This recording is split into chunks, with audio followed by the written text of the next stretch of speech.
And by helping my mental health with matcha, through matcha, I'm just like, of course I have to do that. This is out of the question.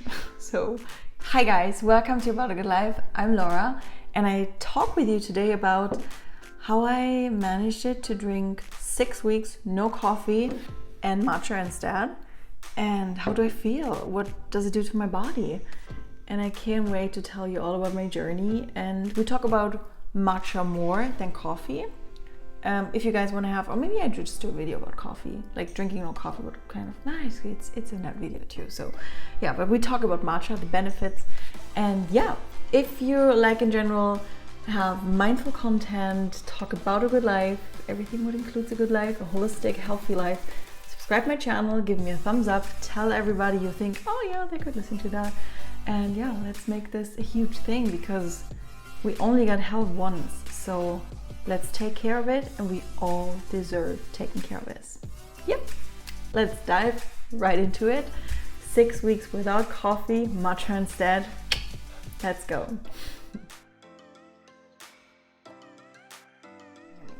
Okay. Yay, I'm so excited.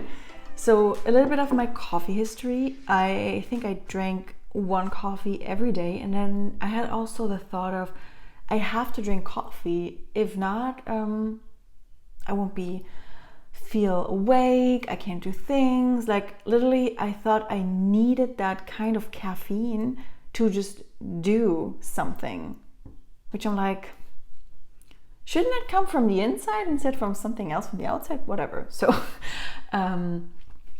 and even in university, I remembered drinking already 2, sometimes 3 cappuccinos. I had like this fancy coffee machine at that time before I had anything to eat, before I even started my day. And you could also see it in my skin, and like was very, very worse. So like, whew. And then I do every year this kind of Lent for like 6 weeks. And this year I thought quitting coffee, just I feel called to quit coffee. So I did it. And yeah, having matcha instead, because I think alternatives are so important, because we can pressure ourselves with like, okay, I start fasting and then I do, I be strong, I be hard. But why? We can also be soft and gentle and see like, okay, do I want to drink some caffeine or tea, but from a different source to just also manage my day, but also get a new different feelings, right? This is why I started with matcha. And first of all, I was very excited doing it. So I think this is always like a good thing of, if you want to do something, feel this kind of excitement you have in your body, because otherwise it feels more, I think, more like a burden. Like, oh, I have to do this, but I actually don't want to do this. I mean, even thoughts we can change, right? So let me just look here into my little notes. So yeah, I felt actually very excited about this green tea thing here. I was always looking to my notes here. And I remembered the first cup I made myself. I mean, I have to say, I drank matcha before, but I started overdoing the Lent matcha making by myself, which is, I think, actually a huge difference, because the whole process of matcha, and you get better and better if you practice more and more doing it, is so incredibly, because you honor that drink so much more. That's at least what I experienced. And I remember the first drink I had of matcha, I could feel literally how this flows through my body and really, I'm not kidding, nourished every single cell of my body.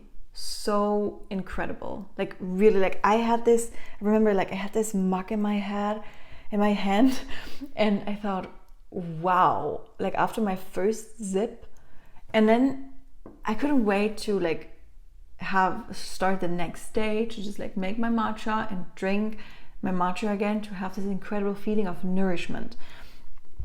And why is that? Matcha is so high on antioxidants. Antioxidants. And antioxidants, they protect us for damaged cells, or they protect us in general for free radicals. And in the world we're living in, there are so many free radicals. So it doesn't matter if you drink matcha or something else, you have to get a lot of antioxidants to really become healthier. And free radicals are highly reactive particles formed in our body that can damage your cells when their numbers especially get too high. So eating foods with high antioxidants, what the heck, like matcha for example, they will help us to limit this free radical damage. And I think this is actually what I felt in my body. Probably the nourishment of the antioxidants in my body through my cells. And because I'm also practicing every day my mindfulness routine, I'm also more aware of how my body feels, what's going on inside. I'm a very reflective person. So this is why I also felt this kind of nourishment even more intense. Whenever you can, make sure you really get into your body a lot of antioxidants, fruit, but right now we're talking about matcha, and matcha has an incredibly high number. You can see this on this chart here, where we compare dark chocolate, some other greens compared to matcha, and I think actually this is huge. And drinking at least one matcha every day to get, let's say, just your antioxidants, boom, good one. And also I started looking into some documentaries about matcha, how matcha is made.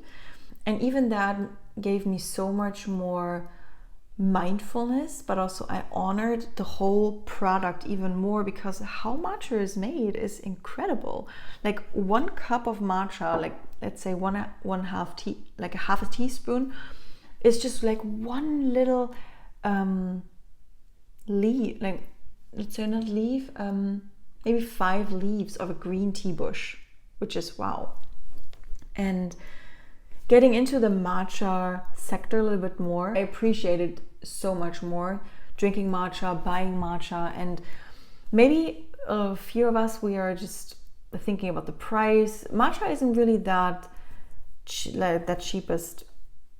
Isn't the cheapest drink to afford. And I truly get you when you on a limited budget or whatever. What helped me actually is looking into these documentaries to really see what time it makes, what kind of effort the farmers have to put in to really process a matcha leaf. And this is something I'm just like, wow, with me buying matcha, drinking matcha, I support these farmers. If you buy obviously the right matcha, I'm happy to write down in the comments in the description below what types of matcha products I used so far. And no advertisement here, just my personal advice for you guys. And I'm just so curious of trying new different matchas, and I'm also like curious about where they're coming from, because actually humanity is here to support each other. Like, we are made to live in communities, and by drinking a good matcha, I support a family who's like maybe having their matcha business for decades. For me, even that thought is incredibly. So yeah, how do I feel in general about drinking matcha? I feel really, really good. What actually is the biggest game changer, that matcha decreases your anxiety level. And I'm originally from Germany. Maybe you could figure from my English. So my first language is German, and I moved to Canada in 2020. And since then, I was faced with so many challenges. Like, I had panic attacks, I have anxieties, I still have anxieties. Just the fact of knowing that matcha decreases my anxiety and coffee actually increases my anxiety, I'm just like, I want to change that. So like, why should I put more salt in the wound? This is what we say in German. When I know there's something different to help me in my mental mood. And actually, this is what About a Good Life is all about. It's all about health and yourself, because I believe that's the most important assets in our life. It's your health and yourself. So, and by helping my mental health with matcha, through matcha, I'm just like, of course I have to do that. This is out of the question. So here we go. Let me take a sip first here. So I'm always drinking a matcha latte. You can also just drink matcha with regular water. And I actually like the little bitterness of the matcha drink. And I also always put like oat vanilla milk into it, so it's a little bit light sweet. In addition to drinking like so much coffee, like when I studied, for example, or even like 1 coffee a day, I always felt my digestive system felt weird. Like I could feel like how sharp the coffee hits into my gut walls, into my stomach. And I also like, at some point when I drank coffee, I could run right into the bathroom. It's like, whoa, now my body really wants to cleanse and put everything out. And I know I've been there. So many of us were drinking coffee to go to the bathroom, right? And I actually believe this is so unhealthy, because this is kind of manipulating your natural digestive system flow. And yeah, so I thought like, no. Honestly, matcha does that sometimes too, that I feel like, ooh, okay, let's go to the bathroom. But in a very different way. So I feel when I drink matcha, it feels soft and smooth in my digestive system. And I think this is so important because our body is talking to us when there is something wrong. Because it's always an invitation of, I have to look deeper into what my body is telling me. And I know with my digestive system, I had always really trouble with my gut, my stomach, and stepping away from coffee helps me to neutralize my digestive system. What else do I have here? What I also told myself, because I love the smell of coffee, I like particularly actually the smell of coffee. So I don't pressure myself if I want to drink a coffee. And I told myself over the last 6 weeks, because I've really enjoyed being away from coffee, that if I want to have a coffee, I want to have a really nice barista coffee with like fresh oat milk. I'm not drinking regular milk. Nice foam, and then also being in a good mood, having time for like drinking my cappuccino, my latte, whatever it will be, to make this a huge like event. And so what I mean without pressuring, I think there's so much pressure on us, which comes from us actually, that I'm like, I want to go a different path now. So I'm not saying no to coffee from now on. I'm just saying, if I feel for coffee, I will drink a coffee, but I know I choose my health first. So this is why I choose matcha. And at the end, like everything, it's all about the balance, right? Isn't there a song? It's all about the balance? I don't know. So yeah, this is why no pressuring, keeping the balance, keeping the healthy balance, because having a lifestyle where you just follow eating greens and exercising and blah, blah, blah, no partying, no whatever, but you feel at some point, but I want to do some other stuff, so just do it, but keep the balance. I think 80-20 is always a good balance, but always tune in for like what feels right for you, always with that thought of, my health is the most important asset in my life, next to myself.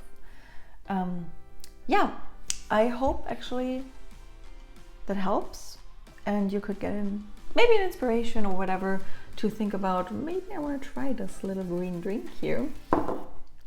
Let me know your thoughts in the comments, give me a thumbs up, subscribe my channel, and let me know through your subscription if I'm on my right path, because I want to serve the world by helping people getting healthier. And with your subscription, your thumbs up, or whatever it will be, I just know I'm on the right path. So thank you so much for your time. I really appreciate it. And I see you in the next video. Okay, cheers.